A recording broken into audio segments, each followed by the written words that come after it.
Hi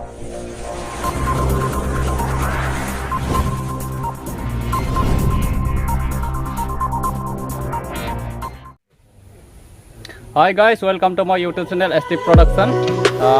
आं दिनै बे समावहाय फिन खनसेबाव बिथां Ansuma Boroनि बोरमा फार्माव सफैफिनबाय आरो आं दिनै नोंथांमोननि सेराव बेखौ आरो फिन खनसेबाव दिन्थिबावनो सानदों। आं दिनै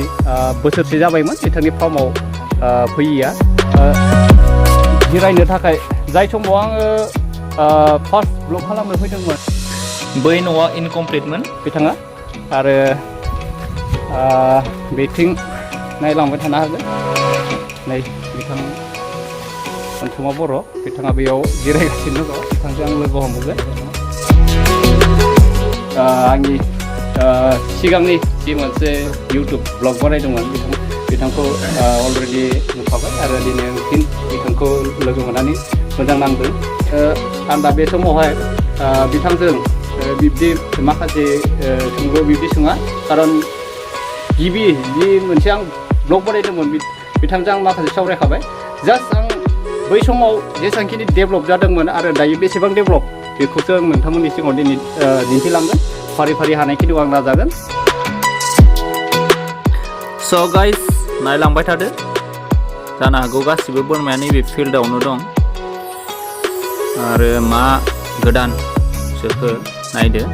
नै बै समाव बोरमा मेन्दा गैयामोन बिथाङा बोरमा मेन्दाखौ लाबोबाय आरो बिदिनो मा गोदान सोदों नायलांबाय था नै गोदानै माने बै समाव इन्सुरेन्स खालामाखैमोन बियो खोमायाव जे गोमो गानहोदों बे इन्सुरेन्स खालामनाय लाइफ इन्सुरेन्स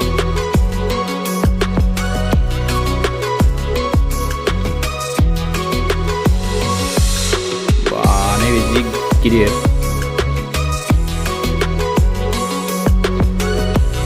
किंनो बिनि नामा ओइ किं बटेका खासि खालामाखै बेखौ बा मा जेबो थिखांजालायो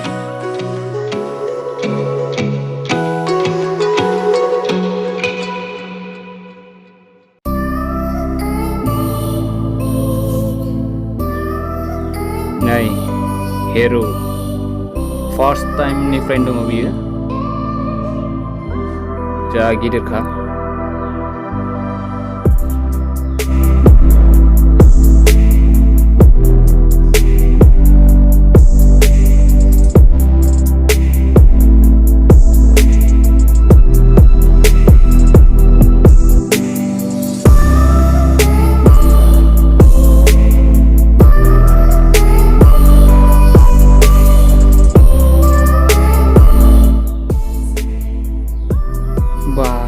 बोरमाया फिसानिफ्रायनो गिदिरखा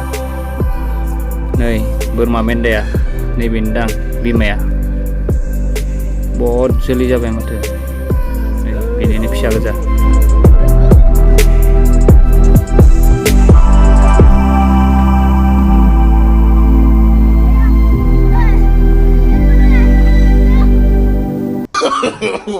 no